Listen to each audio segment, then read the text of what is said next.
Hi everyone, Mrs. Carlson here. Some of you may know me by my old name, Miss Slarman. I got married over the summer and my name changed. I have the privilege and honor of reading to you Chapter 2 from The World According to Humphrey. This chapter is found on page 8, and I'm going to go ahead and begin. Be aware that I might have to stop recording in the middle of the chapter and then pick up again. So you might have to finish chapter 2 by hitting on another video. Just so you know. You guys are smart. I'm sure you'll figure it out. All right. Without further ado, Chapter 2, Nightlife. For the rest of the day, I felt sad. You look sad, Humphrey, Golden Miranda said when she was cleaning my cage right before lunch. According to the chart Miss Mack had left, it was her turn to take care of me. Thank goodness. Miranda was the best cage cleaner and never said yuck. She put on throwaway gloves, then cleaned my potty corner, changed my bedding, and gave me fresh water and finally, oh joy, gave me fresh grain, some lettuce, and mealworms. This will make you happy, she said as she slipped me the special treat she'd brought from home, cauliflower. Naturally, Miranda had good taste. I promptly saved it in my cheek pouch until I could store it in my sleeping house. Hamsters like to stash food for the future.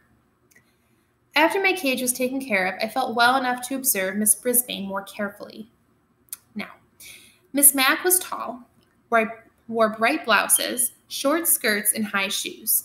She wore bracelets that jingled. She spoke in a loud voice and waved her arms and walked all around the room when she taught. Miss Brisbane, on the other hand, was short, with short gray hair. She wore dark clothes and flat shoes, and she didn't jingle at all. She spoke in a voice just loud enough to hear and sat at her desk or stood at the chalkboard when she taught. No wonder I was feeling drowsy after lunch. All that nice food and all that soft talking. Is that all this hamster does? Sleep? She asked at one point when she glanced over at my cage. Well, he's ternal, replied, raise your hand, Heidi Hopper. Raise your hand, Heidi, said Miss Brisbane. What's ternal? You know, ternal. He sleeps during the day, said Heidi. I was wide awake now. Nocturnal, I squeaked. Hamsters are nocturnal. Oh, you mean nocturnal, said Miss Brisbane, almost as if she understood me. She turned and wrote the name on the board. Can anyone else name an animal that's nocturnal? Owl, said Heidi. Raise your hand, Heidi, said Miss Brisbane, but that is correct. An owl is nocturnal. Anyone else? A boy shouted out, My dad? Miss Brisbane looked around. Who said that? He did. AJ. Garth Tugwell pointed at AJ. Both boys sat at the table nearest to my cage. What about your dad? Miss Brisbane asked. AJ squirmed in his seat. Well, my mom always says my dad is nocturnal because he stays up so late watching TV. Stop giggling, Gail, and a few other girls snickered. Miss Brisbane didn't crack a smile. Her use of the word is correct, she said, though technically humans are not nocturnal. Any others?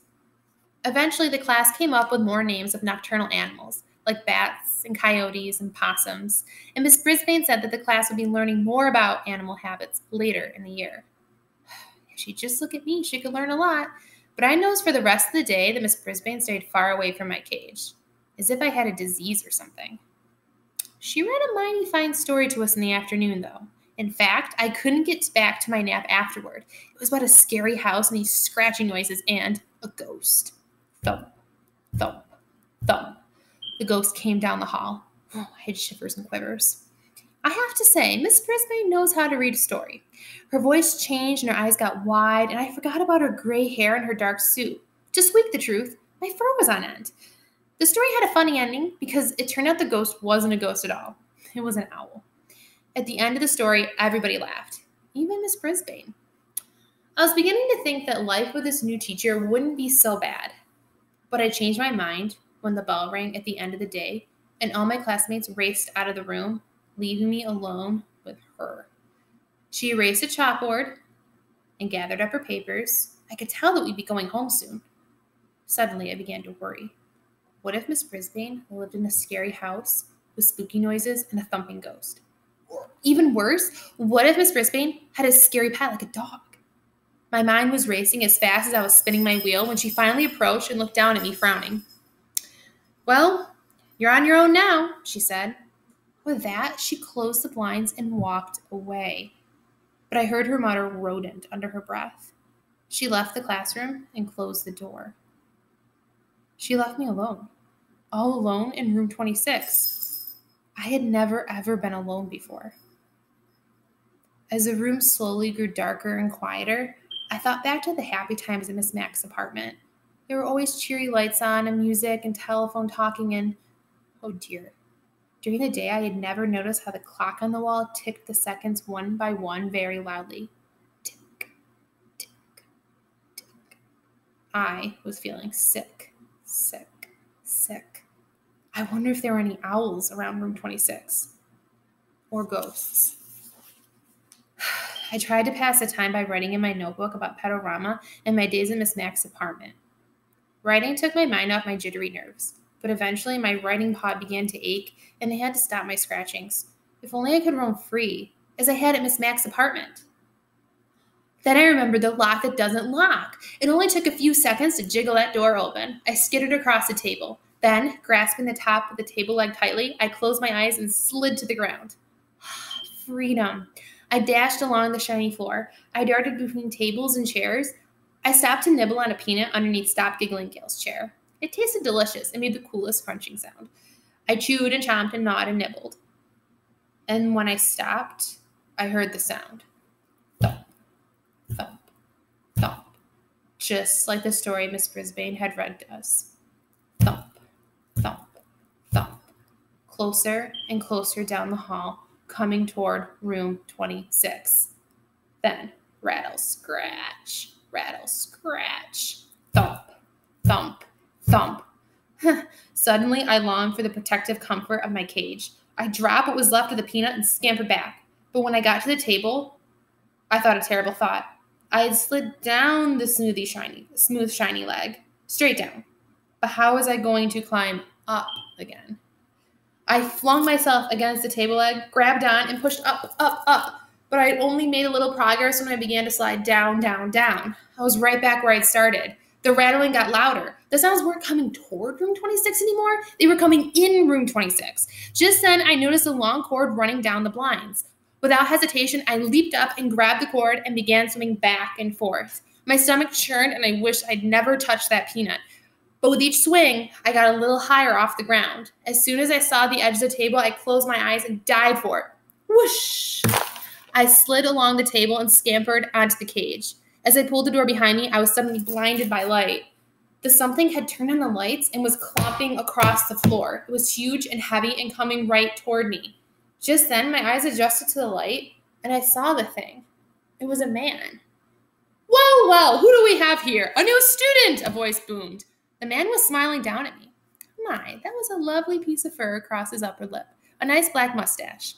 He bent down to peer at me. I'm Aldo Amato, and who are you? I'm Humphrey, and you scared me half to death, I told him. But as always, all that came out was squeak, squeak, squeak. Aldo squinted at the sign on my cage. Oh, you're Humphrey. Hope I didn't scare you half to death, he said with a laugh. I've just come to clean the room. I come every night. Well, where have you been? He asked. He rolled up a big cart with buckets and mops and brooms and all kinds of bottles and rags on it. Oh, that's right, he replied, as if he were having a real conversation. Miss Brisbane came back today. She's a good teacher, you know, Humphrey. Been teaching here a long time. Wish I'd had a good teacher like her. Say, do you like music, Humphrey? Squeak, squeak, squeak. I tried to tell him I love music almost as much as I love Miss Mack. Suddenly, a song came blasting out of the radio on his car, and he set to work, sweeping and mopping, moving desks, dusting. But Aldo Amato didn't just dust and mop. He spun and swayed. He hopped and leaped. He twisted and turned. How do you like the floor show? Aldo asked me as he grasped the mop like a dancer holding his partner. Get it? It's a floor show, because I'm cleaning the floor. Then Aldo roared the biggest roar of a laugh I'd ever heard. His big mustache shook so much, I thought it might fall off. Oh, all right, guys, I'm going to stop here on page 14 because I'm about to run out of time, and I'm going to restart chapter 2, and pick up where we left off on page 14. Okay? All right. Give me just a sec here. This thing's in my way. That's my cat. Don't worry.